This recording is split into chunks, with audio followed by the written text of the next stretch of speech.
What is good, fight fans? This is Ashley's Corner. And I got some really good news about Shakur Stevenson. And I want everybody to hear me out surrounding the good news. Shakur Stevenson was on a show called $1 million Worth of Game. It's a podcast here on YouTube with Gilly the Kid and a guy named Wallow. He's very funny.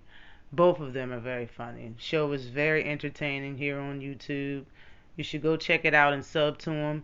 The link to this interview with Shakur Stevenson is in the description below. Now, it was a lot of things Shakur Stevenson that said that was very interesting in this interview, especially if you was paying attention to what he was saying and how he was saying it and what questions was asked for him to say the things that he said. But this video right here in particular is about one particular thing he said.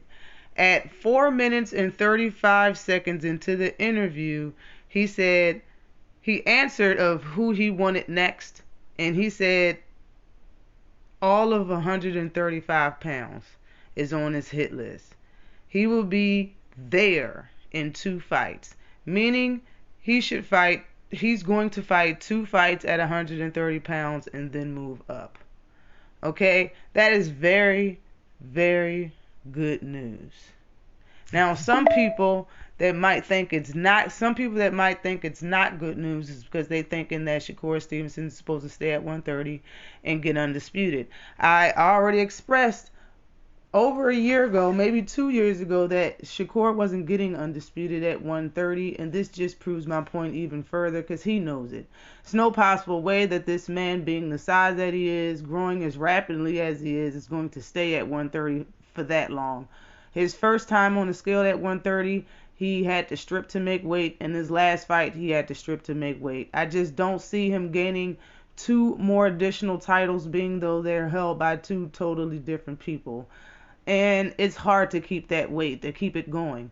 And so he's going to just move up. He's a very big guy. I could see him fighting at welterweight. So moving up to 135 is, in my opinion, something that should have already been done. So he made that decision and said that. Proof's in the pudding. Go ahead and just check it out. It's in the description below. Now, another thing that I said is that him and Devin Haney is very highly unlikely. I always said that Shakur Stevenson and Devin Haney will not be in the same weight class. If so, it will be late in their career at welterweight or at 154 pounds, which is a stretch. And that just proves my point even further. Because Devin Haney has 2 more fights on his contract, and then what? Some people are thinking he's just going to have 1 more fight or even none and just move up to 140. So you do the math. Peace.